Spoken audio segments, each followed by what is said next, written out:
വടക്കിഴക്കൻ അറബിക്കടലിൽ ചുഴലിക്കാറ്റ് രൂപപ്പെട്ടിരിക്കുകയാണ്. പാകിസ്ഥാൻ നിർദ്ദേശിച്ച അസ്ന എന്ന പേരിലാണ് ചുഴലിക്കാറ്റ് അറിയപ്പെടുക.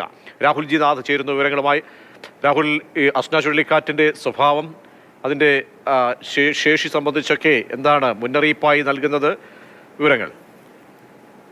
പ്രജീഷ്, അസ്ന ചുഴലിക്കാറ്റ് രൂപപ്പെട്ടു. ഏതാണ്ട് ഈ കാലവർഷത്തിൽ അല്ലെങ്കിൽ ആ സീസണിൽ ഇത്തരത്തിൽ ബംഗാൾ ഉൾക്കടലിൽ ആണ് പൊതുവിൽ ഇത്തരത്തിൽ ന്യൂനമർദ്ദം ഉണ്ടാകുകയും പിന്നീട് ചുഴലിക്കാറ്റായി മാറുകയും ചെയ്യുന്നത്. അപ്പോഴാണ് ആദ്യമായിട്ടാണ് ഇപ്പോൾ അറബിക്കടലിൽ ഈ വർഷം ആദ്യമായി ഉണ്ടാകുന്ന ഒരു ന്യൂനമർദ്ദമാണ് ചുഴലിക്കാറ്റായി മാറുന്നു.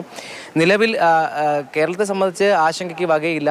കാരണം ഈ അസ്ന ചുഴലിക്കാറ്റ് അത് ഒമാന്റെ ഭാഗത്തേക്ക് നീങ്ങുകയാണ്. നിലവിൽ കേരളത്തിൽ മഴ ലഭിക്കുന്നത് നിലവിൽ കാലവർഷക്കാറ്റ് തീരദേശ മേഖലയിൽ വലിയ ശക്തമായി അടിക്കുന്നുണ്ട്.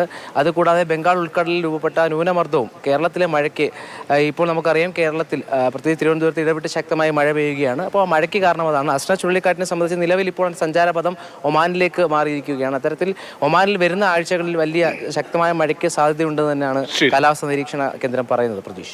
രാഹുൽ ജി നാഥാണ് വിവരങ്ങൾ നൽകിയത്. അസ്ന ചുഴലിക്കാറ്റ് സംബന്ധിച്ചൊക്കെയുള്ള മുന്നറിയിപ്പുകളാണ് വ്യക്തമാക്കിയത്.